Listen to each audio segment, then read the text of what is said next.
ओम शांति दोस्तों, आप सबका बहुत बहुत स्वागत है इस नए एपिसोड में। हम बात कर रहे थे ब्रह्मा बाबा के बारे में, जो निराकार शिव परमात्मा के साकार माध्यम थे। इससे जुड़ी हुई कई सारी बातों के बारे में हमें अनीता दीदी ने खुलासा किया, हमें क्लैरिफाई करके बताया। आगे आज भी हमें इस यात्रा में ले जाने के लिए दीदी हमारे साथ हैं।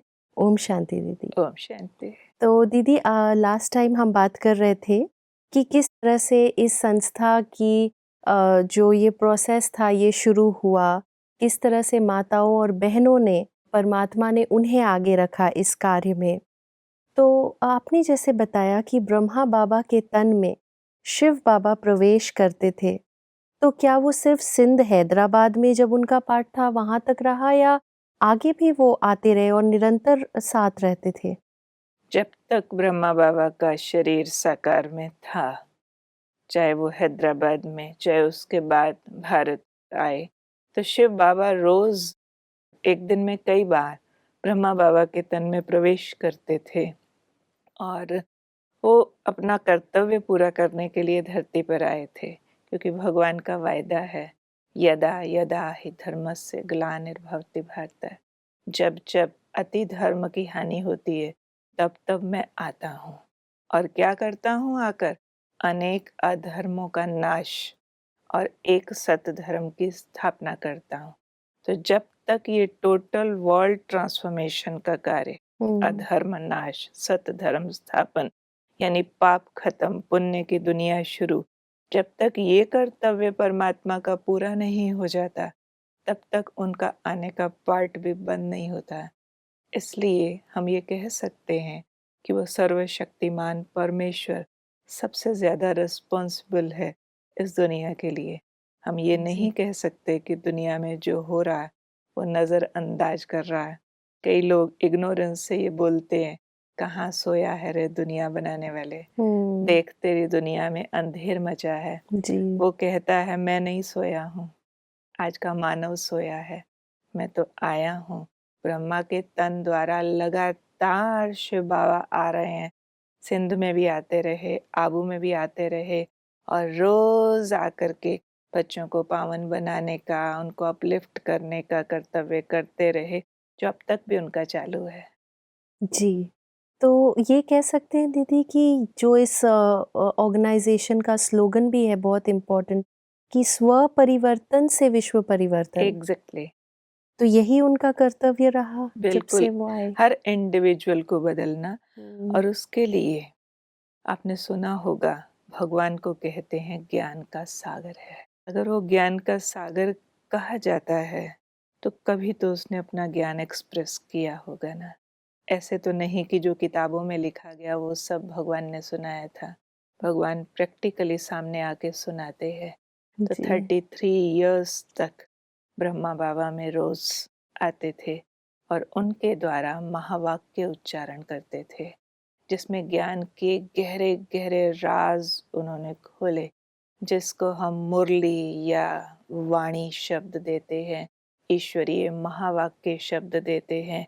वो बांसुरी वाली मुरली नहीं, लेकिन sweet musical versions of God. Okay, तो जिसे बोलते हैं कि उसे सुनकर मन मोहित हो जाती थी हाँ, गोप गोपियाँ, तो गोपियाँ वो इस दौड़े मुरली चले की आते थे। वास्तव में वो कोई म्यूजिक के लिए तो भगवान नहीं धरती पर आएगा ना, कि एक बांसुरी बजाई और गोप गोपियाँ दौड़े और डांस किया। हुँ, वास्तव में गोप गोपियाँ वो जिनको परमात्मा का ज्ञान समझ आ गया और समझ आकर अप्लाई किया, और हुँ, अप्लाई करके वो सुपर सेंशियस जॉय, अतीन्द्रिय सुख एक्सपीरियंस किया, उसको कहेंगे गोप गोपियाँ। तो परमात्मा हर वो बात अनवील करते हैं हमारे आगे, जिसके न जानने से सब लोग बिगड़ते जा रहे थे, दुखों में आ रहे हैं, प्रॉब्लम्स आती है। तो हर हुँ। समस्या का उत्तर है भगवान के ज्ञान में। हर सृष्टि की चीज की उत्पत्ति, पालना, विनाश के राज हैं भगवान की मुरली में। भगवान की मुरली में हर वैल्यू के एप्लीकेशन की बातें हैं। उनकी मुरली में वर्ल्ड ट्रांसफॉर्मेशन कैसे होता है उसकी बातें हैं। उनकी मुरली में एक सुपर साइंस है, एटम से भी आगे की हुँ। साइंस।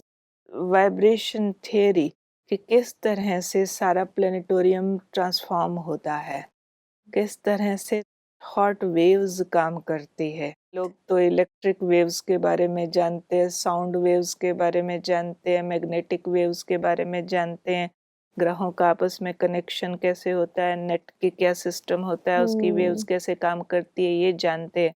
लेकिन भगवान ने थॉट वेव्स समझाई है राइट एंड जो दीदी बिल्कुल बेसिक परिवर्तन के बारे में हर कोई बात कर रहे हैं, जैसे कि ये एक एज हो ट्रांसफॉर्मेशन का, मगर वो जो उनको वो पावर चाहिए कहीं ना कहीं वो भी, और किसको परिवर्तन होना है ये उस सारे को मेडिटेशन कहते हैं। जी शिव बाबा ने ब्रह्मा बाबा द्वारा जो वाणी सुनाई या मुरली सुनाई, जो रोज आकर पढ़ाया, उसमें उन्होंने राजयोग सिखाया।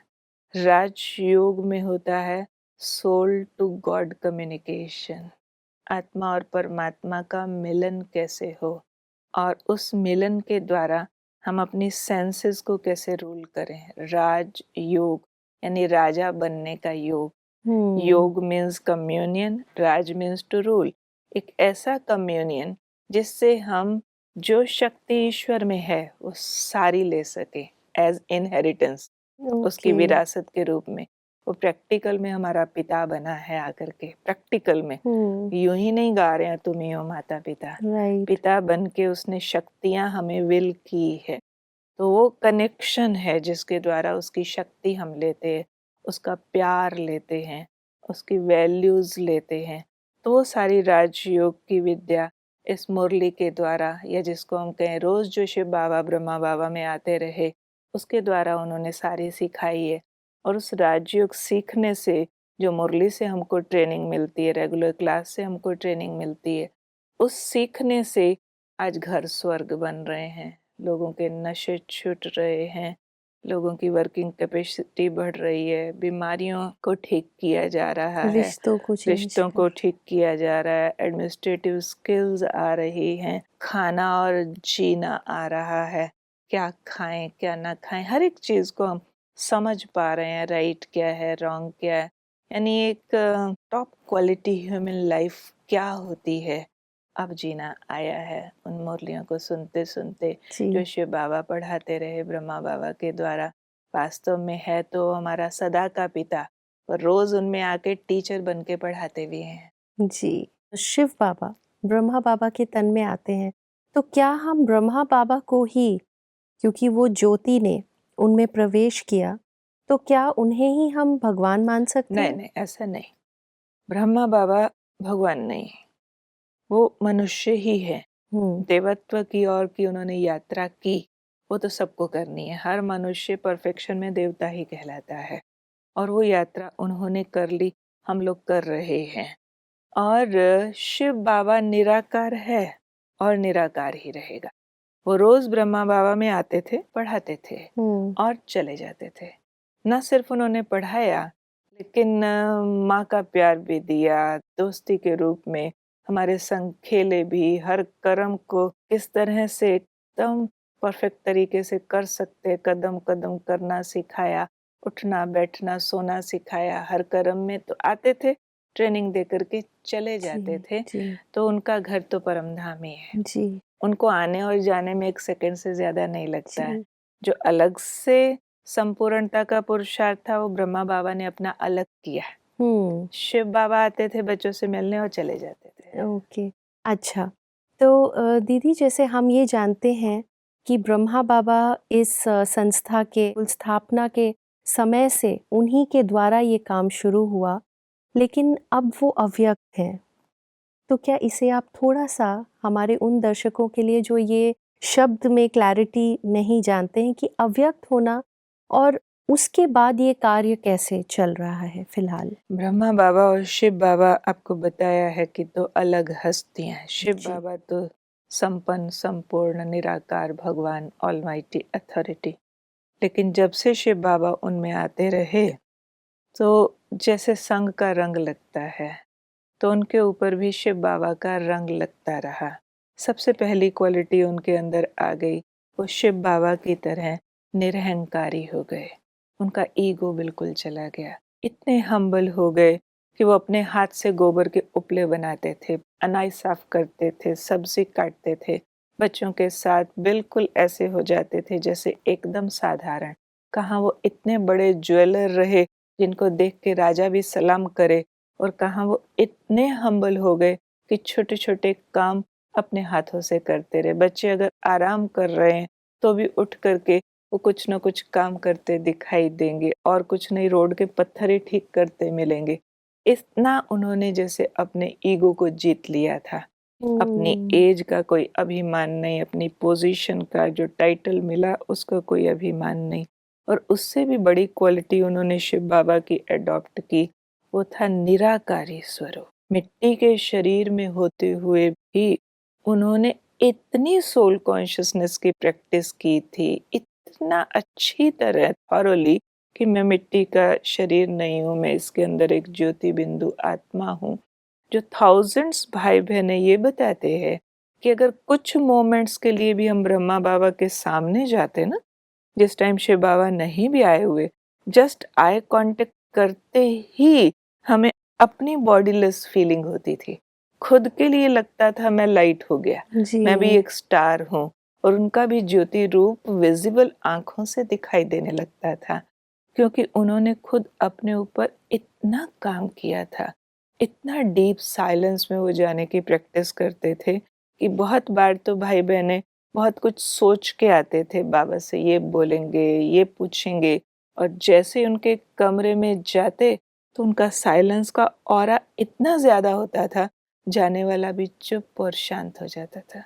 उससे भूल जाता था मुझे क्या पूछना है, क्योंकि मन इतना शांत हो गया, जी, और बाहर आते तक लगता था मेरी बातों का उत्तर मिल गया। जैसे कि वो जो चीज़ बताते थे उसका वो प्रैक्टिकल एम्बॉडीमेंट थे। एम्बॉडीमेंट थे। जो शिव बाबा ने पढ़ाया, जी। नंबर 1 ब्रह्मा बाबा ने करके दिखाया। क्या इसीलिए कहते हैं कि फॉलो फादर, क्योंकि ये हमने सुना एग्ज़ैक्टली, हुआ है? फॉलो फादर इसीलिए बोला कि जो ब्रह्मा ने किया, हुँ। जिससे वो नंबर 1 फरिश्ता बन गए, वैसा ही हमको करना है। और उन्होंने इतना अपने कर्म इंद्रियों को जीत लिया था कि एकदम अथक, हुँ। उनका डे एंड नाइट बराबर हो गया था। दिन में भी देखो तो फ्रेश फरिश्ता घूम रहे हैं चारों तरफ, 90 साल की उम्र, 93 इयर्स की उम्र तक भी। रात को भी देखो तो बार-बार देखो तो ऐसे तपस्या में बैठे हैं, फिर दिन में भी जागृत है। उनका 24 घंटे में से 4 घंटा भी लेटने का पीरियड नहीं था, और सिर्फ लेटना, उसमें भी जागे हुए मिलते थे। तो एक जागती ज्योति दिखाई पड़ते थे, हुँ, हुँ। जैसे लाइट और माइट का गोला हो कोई, हुँ, हुँ। ऐसे वाली फीलिंग्स आती मतलब थी। उस समय शिव परमात्मा उनमें नहीं होते थे, तब ये भी उनका हुँ, पर्सनल जो पुरुषार्थ एफर्ट था, पुरुषार्थ था। पर्सनल पुरुषार्थ था। हुँ, हुँ। ज्ञान का मनन चिंतन भी सारी-सारी रात भी करते रहते थे, और न सिर्फ एक पिता, लेकिन एक बहुत अच्छे एडमिनिस्ट्रेटर की सारी क्वालिटीज़ उनके अंदर थी। एक दिन में 100-100 लेटर लिख के बच्चों को अपडेट आंसर्स करते थे। बहुत जगह सेंटर्स खुल गए थे, उसके लिए बहुत कुछ बच्चों को सीखना होता था। तो एक-एक बात उसके लिए सिखाते थे। लेटर लिख कर के भी उत्तर देंगे, रोज़ लेटर भी आएँगे, और फिर पिता के रूप में बहुत प्यार और पालना, वैरायटी चीज़ें खिलाएँगे, एक-एक को अपने यहाँ से ड्रेस देंगे, उसको मिलने के लिए अवेलेबल होंगे। तो दिखाई पड़ता था कि आने वाले समय में विश्व महाराजन बनने वाली आत्मा जी, है। जी। और पूरी-पूरी रात कभी जाग रहे होते थे, तो भाई-बहनें सुबह पूछते थे, "बाबा आप रात को सोए नहीं?" तो कहते थे, "नहीं, आज बहुत बच्चे याद कर रहे थे ना, उनको शक्तियाँ दे रहा था। आज जी। भक्तों की पुकार सुनाई दे रही थी ना, उनको दर्शन कराना था।" तो उनका जैसे सारे विश्व के लिए भावनाएं, ये मेरा परिवार है, उन्होंने तभी ये बता दिया था कि सारे विश्व की आत्माएं आएंगी और ये ज्ञान सुनेंगी। उनका भाव उस ढंग से सबके लिए रहता था। तो दृष्टिकोण हदबंदी से बिल्कुल निकल गया था। उनके फिजिकल जो रिलेटिव्स थे वो भी संस्था के अंदर ही थे, लेकिन कोई समझ ही नहीं पाता था कि ये कोई इनके वर्ल्डली रिलेशन वाले हैं या दूसरे हैं।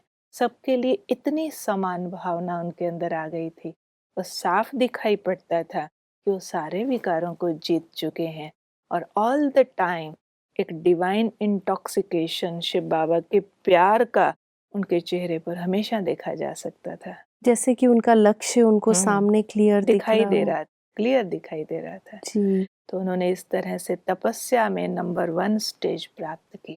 राइट। हालांकि 380 बच्चे तो उनके पास रहते थे, हजारों भाई बहनें, जो सब ये कहते हैं कि एक पिता भी इतना प्यार नहीं दे सकता जितना बिल्कुल, मैं ब्रह्मा यही बाबा ने कह रही दिए। थी कि इस ज़माने में 1 या 2 बच्चों को ही देखना, बहुत लोगों को लगता है जैसे कि बहुत ज़्यादा भारी काम है और ब्रह्मा बाबा ने सदा उनको निश्चिंत देखा जा सकता था। जी, उस टाइम पर रिसोर्सेज भी बहुत कम और रिस्पॉन्सिबिलिटी उनके ऊपर उनके का ऊपर थे ज़्यादा सारे। थी। उसके बावजूद भी कैसे भगवान भरोसे निश्चिंत भी रहा जा सकता है और सारे बिगड़े काम ठीक किए जा सकते, क्योंकि बिगड़े हुए काम भी कम नहीं थे। सिंध में ऑपोजिशन बहुत था हुँ, और हुँ। जब इंडिया में आए हैं तो सारे रिसोर्सेज शॉर्ट हो गए, जी, जिसको बेगरी पार्ट कहते हैं। जी, सेवाएं करने का शिव बाबा का आदेश था, जी, सारे विश्व में जाओ, लिटरेचर छपाओ, मैसेज दो, शिव बाबा आया है। खर्चे वाले काम और हाथ में पैसा नहीं। ऐसे टाइम पर एक रेस्पॉन्सिबल पर्सन निश्चिंत, हुँ, एब्सोल्युटली निश्चिंत, और धीरे धीरे करते करते करते करते वो स्थिति आ गई कि सब रिसोर्सेज आ गए, सब तरह के सेटअप हो गए और सब तरह से कामों में सफलता होते होते वो एक शक्तियों वाला रूप दिखाई पड़ने लगा। जी, तो फार साइटेड हो गए थे हुँ, और निश्चय बुद्धि की शिव बाबा जो कहता है होके रहेगा। वो तो ऑलमाइटी बिल्कुल, था, कहा और गया।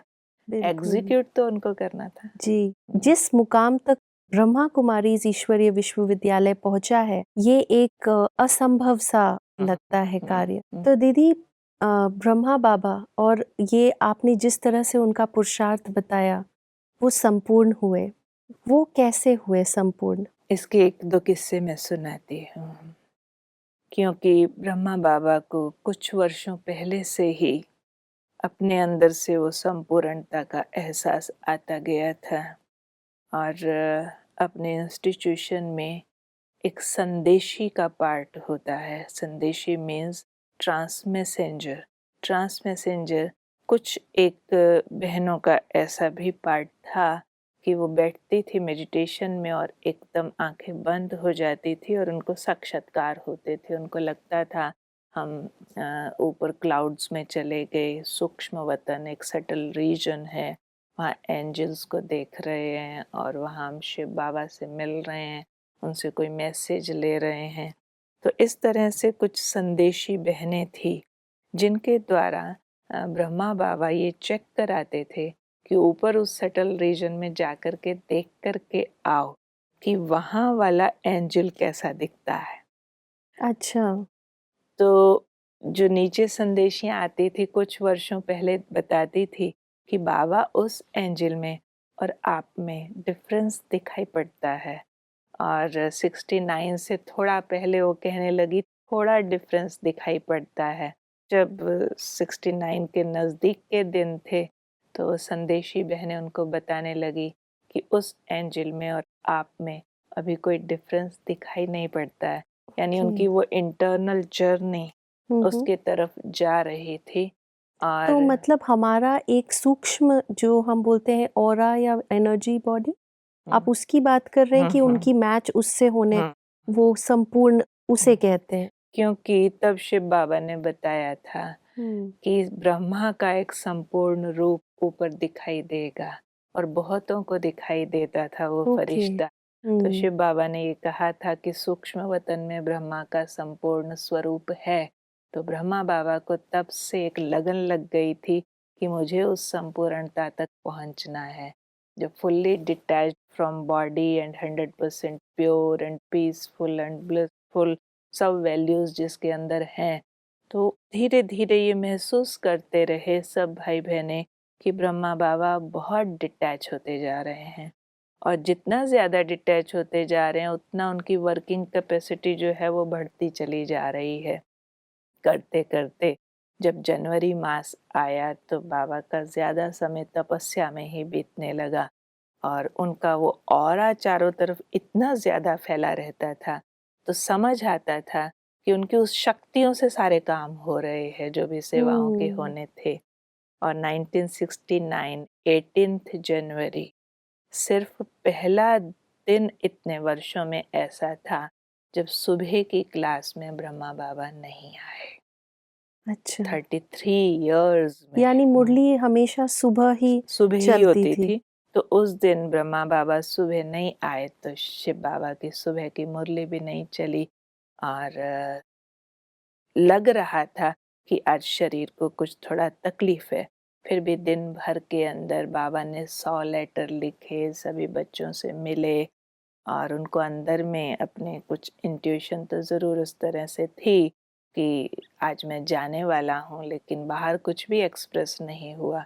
और शाम के टाइम भी क्लास होता था, बाबा बच्चों से मिलते थे, तो उस दिन शाम का क्लास थोड़ा जल्दी हुआ और सब भाई बहनें पहुँचे और शिव बाबा का अवतरण हुआ, बाबा की वाणी उच्चारण हुई और वो 18 जनवरी 69 की जो बाबा की मुरली थी, वो जैसे सारे पिछले ज्ञान का निचोड़, ऐसे बहुत पावरफुल मुरली। और जैसे मुरली पूरी हुई और ब्रह्मा बाबा अक्सर करके उठ के तो जाते थे अपने कमरे की ओर, उस दिन उठ करके जाते जाते वापस मुड़कर आए और वापस मुड़ करके सब भाई बहनें जो सभा में बैठे थे उनको देखते हुए 3 शब्द उच्चारण किए जो सारे ज्ञान का इसेंस है। अच्छा बच्चे, निराकारी, निर्विकारी और निरअहंकारी होकर रहना। निराकारी, निर्विकारी निर्विकारी, और निरअहंकारी। निरअहंकारी होकर रहना। अच्छा, बच्चों से विदाई। किसी ने ज्यादा गौर नहीं किया कि बाबा ने ऐसा क्यों बोला, पर वो 3 शब्द पूरे ज्ञान का सार थे। बाबा वहां से अपने कमरे की ओर चले गए। उस समय वहां पर दादी प्रकाश मणि जी और कुछ अपनी सीनियर दादियां और वहां मौजूद थी। बाबा के पीछे पीछे कमरे में गए। अक्सर करके बाबा जाकर अपनी गद्दी पर बैठा करते थे। उस दिन गद्दी पर नहीं, चारपाई पर बैठे और बहुत ज्यादा डीप साइलेंस में थे। इशारे से दादी प्रकाश मणि जी को अपनी तरफ बुलाया और हाथ आगे बढ़ाया। दादी जी को समझ आया इशारा, तो उन्होंने अपना हाथ बाबा के हाथ में दे दिया। तो दादी बताते हैं कि वो हाथ क्या था, जैसे 1000 वोल्ट करंट, एक एनर्जी उस हाथ से, जैसे बाबा सारी शक्तियां मुझे दे रहा हो। एक लाइट की फीलिंग, पूरी बॉडी दादी की लाइट हो गई। और कहते करते करते बाबा मुझे दृष्टि दे रहे थे, बाबा का हाथ ढीला हो गया। हाथ ढीला होके जैसे हमने बाबा को बेड पे लेटा दिया। दादी कहते हम लोगों को कुछ समझ नहीं आया कि क्या हुआ, बाबा तो दृष्टि दे रहे थे। ये नहीं पता चला कि पंछी उड़ गया अंदर से और डॉक्टर आया बुलाया तो पता चला कि वो तो पंछी उड़ गया। सब लोग, ज़रूरी बात है कि बहुत हैरान थे कि अचानक ये क्या हुआ, क्योंकि अनअनाउंस्ड था, पहले से बताया नहीं गया था कि ब्रह्मा बाबा चले जाएंगे। सब भाई बहनें जिनको यज्ञ वत्स कहते थे उस समय, सबको यही पक्का मालूम था कि अंत तक ब्रह्मा बाबा के साथ रहेंगे, शिव बाबा उनमें आते रहेंगे और फिर साथ ही चले जाएंगे। अभी तो विनाश होने वाला है, बस हम लोग देवता बन रहे हैं, कलयुग विनाश हो जाएगा, सतयुग आ जाएगा। पर अभी सतयुग तो आया ही नहीं था, कलयुग विनाश हुआ ही नहीं था और एक ब्रह्मा तैयार हुए थे, बाकियों की तो तैयारी भी बाकी थी। ब्रह्मा बाबा चले गए। ये सुनते हुए दीदी इतना अच्छा लग रहा है, ऐसा लग रहा है हम सच में उस यात्रा में, जैसे आप बता रहे हैं तो हम भी उसको अनुभव कर रहे हैं कि ब्रह्मा बाबा किस तरह से, वो जो 18 जनवरी का दिन रहा होगा वो किस तरह से रहा होगा। अभी मन तो नहीं कर रहा हम इस एपिसोड को रैप अप करें, लेकिन समय की अभी पुकार है कि हम इसको रैप अप करें और अगले एपिसोड में हम इसे कंटिन्यू करना चाहेंगे भी। जरूर। ओम शांति। ओम शांति। तो आज और भी ज़्यादा हमने गहराई से पूरे मास, जो हम जिसको तपस्या मास कहते हैं जनवरी को, तो इसका महत्व वाकई क्या है वो हमने आज समझा। इसे आगे अगली एपिसोड में ज़रूर कंटिन्यू करेंगे। ओम शांति।